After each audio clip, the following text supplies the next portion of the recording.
What is going on, guys? Your boy Joey672 coming to you guys with a video right now. So I want to go over Doug Pederson's press conference and things that were said today, and just kind of go over the whole process of what we're going to be going to in the offseason. And to me, like, this has been the most confusing, just trying to find out the rumors of what's been going on. How are they going to fix this coaching staff? Who's making what decisions? And, you know, maybe we got some answers today. I'm not really sure, but I got to talk about one thing here, and I think which is more important is our draft picks and why they're not producing and why they're not working in the scheme. And, you know, Doug talked about, you know, Jalen Reagor today, and the issue with Jalen Reagor, apparently, you know, Doug kind of put the excuse for Jalen Reagor that, you know, Reagor is learning on the fly this year and mentioning injuries, which I do understand, but learning on the fly. I mean, I saw this guy at the end of the half of the Cowboys game with 5 blockers in front of him, and he couldn't even make the first guy miss. And that's what really, you know, it kind of just, you know, all this hype about Jalen Reagor in open space. Is he a true number one receiver? I'm not really sure. Now, I know the Eagles didn't really use him well early in the year. He was barely even in games early in the year. They're using him as like a third down receiver in motion, and they did some weird stuff with him. I don't know what they were trying to do with him at that point, but he's been injured 3 times this year, which obviously it just never ends with the injuries whatsoever with him. But then the other flip side to it, when Jeff McClain tweeted out during the, you know, after the draft, that Howie Roseman and the scouts and Doug had the ultimate decision. The ultimate decision really just came down to Howie Roseman and the scouts. The scouts and Howie Roseman wanted Jalen Reagor over Justin Jefferson. Okay. It was reported that the Eagles thought that Justin Jefferson was more of a slot guy than an outside receiver. And they just looked at Jalen Reagor and his speed and what he could do, and pretty much could do anything on the field, and they kind of drafted him at that point. And we obviously know that Jalen Reagor is one of the most underperformed first-round pick receivers this year. I see what Justin Jefferson is doing with the Vikings. I see what DK Metcalf is doing. You know, I just see, you know, all these receivers like A.J. Brown and Terry McLaurin and just so many of these guys that are just being productive, just normally just playing well. And I'm not saying the guy needs to have a 1,000-yard season, but he's really not doing anything that's showing me that he has promise that we're set at the wide receiver position, especially with a number one. Facing guys like D-Hop that we should have traded for, facing guys like Devontae Adams, facing guys that are just true number ones with strong hands and that are so physical, it's really hard to turn away from that and to say, is Jalen Reagor going to work out this year, you know, work out with years to come? Because you know what, at the end of the day, is Jalen Reagor going to be a number one? I'm not sure, but could he be a nice compliment to another receiver that comes in here? I mean, it's like we just can't get it through. So that's what I have to say about Jalen Reagor and what they kind of said today on top of it. Now, Doug Pederson made it clear today that he's not seeking any control over player personnel. Now, this all of a sudden has changed for this press conference. He actually said he doesn't want to cross the line on being in control of player personnel. He said he leaves it to Howie Roseman and the staff. And if that's the case, changes have to be made. This is the most important offseason for the Philadelphia Eagles this year.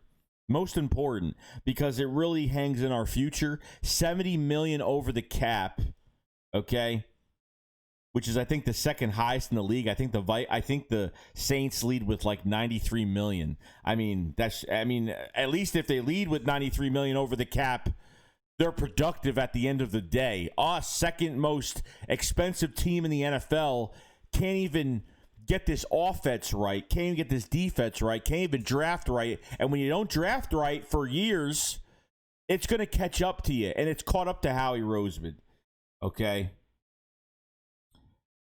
Doug says it's always been a collaboration with the draft, that he doesn't really have the control per se, but it's always been a collaboration where Doug could put in his 2 cents about certain guys that they do want to draft. And obviously Howie Roseman and the staff, you know, have the control.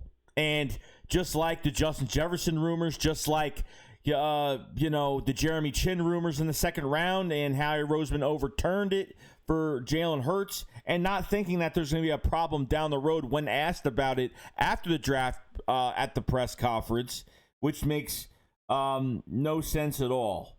Okay.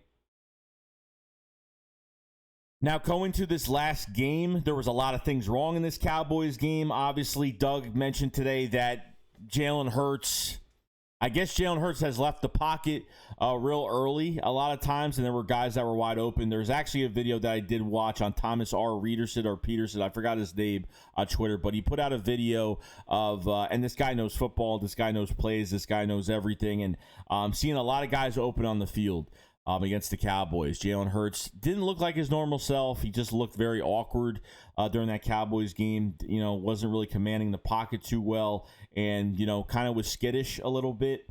Left the pocket too early, and I saw wide open guys. I saw a few of these videos that I did see, but I mean it's a whole thing.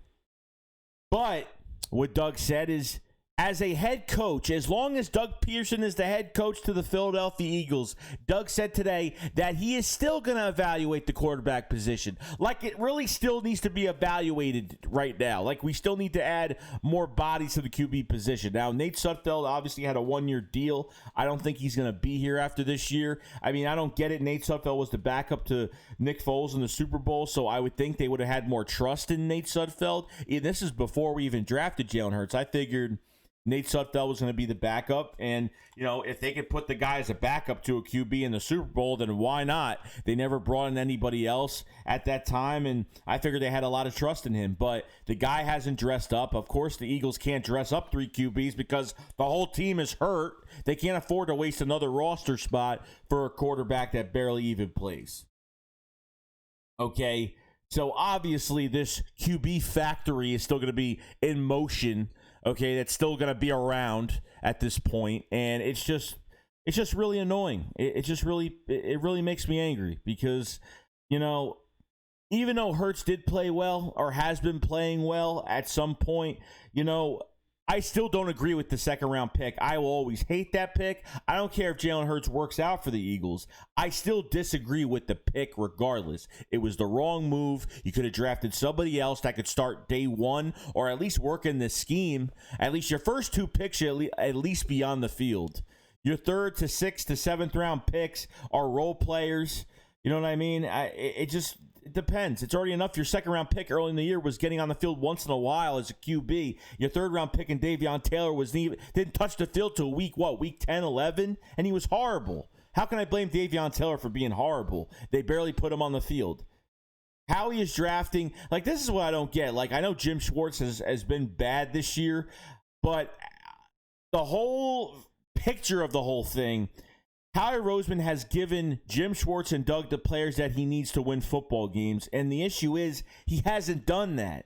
So when Jim Schwartz has to put in Michael Jaquette to give up 182 yards on 7-8 receptions, you know what I mean? It's just, why do we have to come to this point? Now, I know the injuries are a whole nother thing that they need to fix. They've changed the medical staff 3 times, 3 years straight. If they do it next year, it's going to be the 4th year. I mean, it's ridiculous. I have never seen an injured team like this in my life. I don't know what is going on. I don't know what the problem is. Is it after the rehabilitation of their bodies after the game? What are they drinking? What are they eating? I don't know what it is, what the problem is, okay? With Chip Kelly, we never really dealt with injuries because he had them on a good regimen for keeping their bodies good throughout the week.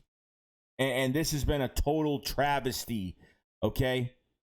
And Doug mentioned today at his press conference that he wants to turn this. He said there's going to be a lot of new pieces next year, and he said that he thinks that there's a really good foundation for the Philadelphia Eagles to build on with a lot of young players that they have right now.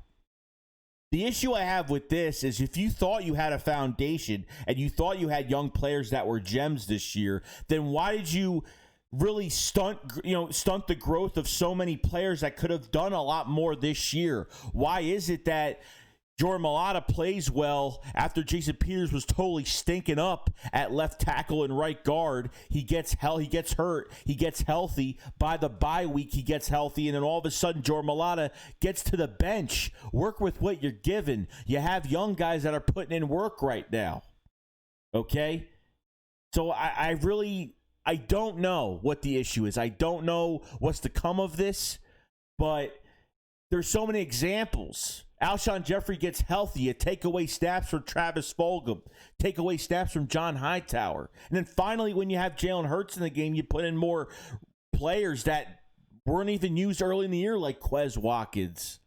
This is what I don't get. Why do you sign Jordan Howard and sign him to the practice squad with another year left on his contract? I would love to keep him next year.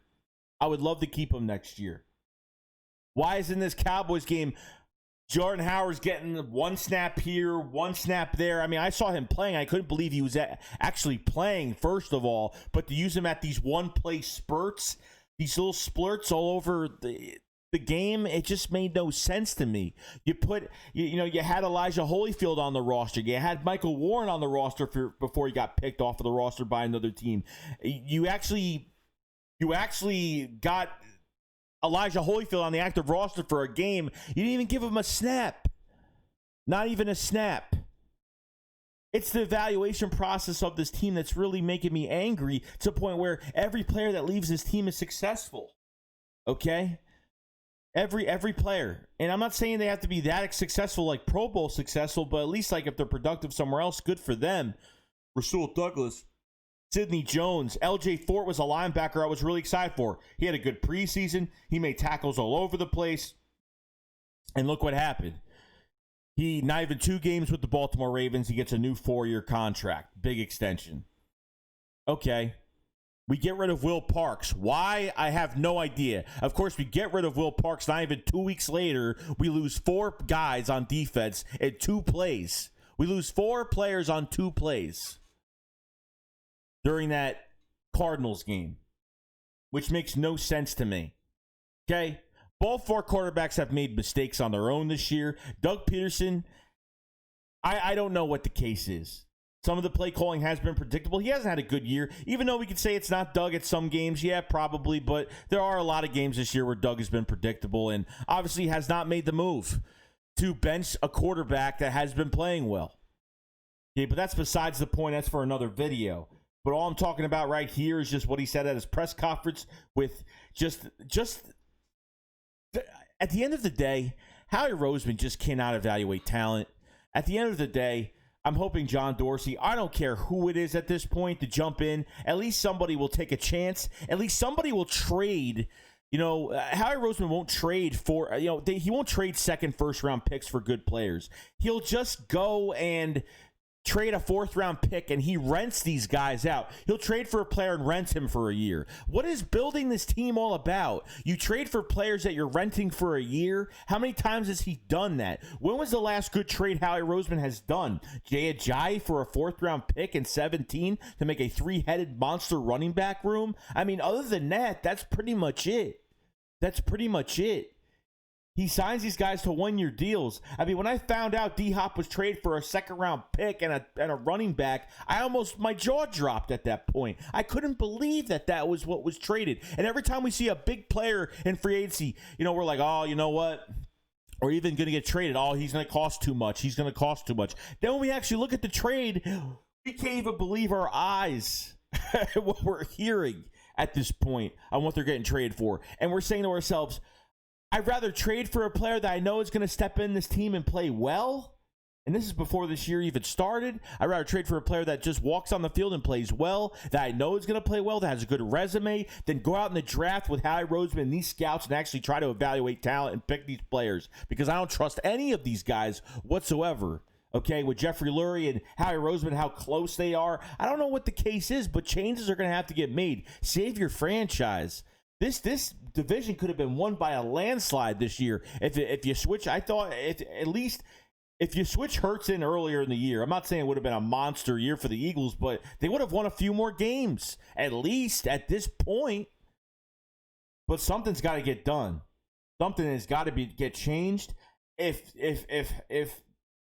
If Jeffrey Lurie doesn't make the decision to at least change something from these two guys, whether Doug stays as head coach, they hire an OC and let him deal with it, and they at least put Howie Roseman in the closet, let him deal with the cap space, and hire a team evaluator or a new GM, I'm fine with it.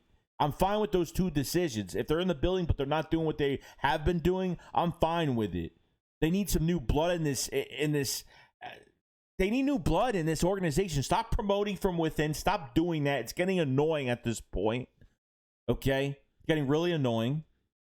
Get rid of Press Taylor, that community college has been, okay, that has no NFL experience, that can't coach a quarterback for his life, that can't even call plays. I mean, get rid of these offensive assistants. Bring in a young OC that's going to just put it all on the line for himself. Let him deal with all the plays 100% to himself. Let Doug coach the team and call it a day. Get Howie Roseman to the closet, and that's all I want. Because I don't trust Howie Roseman with these draft picks. The Eagles could have the 3rd overall pick by Sunday if everything goes right. They could. But regardless, they're going to pick top 10 anyway. Okay? I'd rather have them, I don't think the Eagles are going to win Sunday, but they need to lose Sunday. I want them to win, but they need to lose. And it splits me down the middle because I don't like seeing this team lose. But at the same time, it is what it is. That's all I really got to say. Doug, Howie, Jeffrey Lurie needs to get something's got to get done because this, I can't. They already created the biggest monster already, drafting Jalen Hurts in the 2nd round, which I still don't agree with, but it is what it is. I don't even want to be in their shoes when they have to make these decisions. But what Doug said today was promising, but at the same time, I think it's promising that Doug will still have his job. But regardless, things have to be taken away. New things need to happen here because this is not going to happen with these two. Sorry, not going to happen.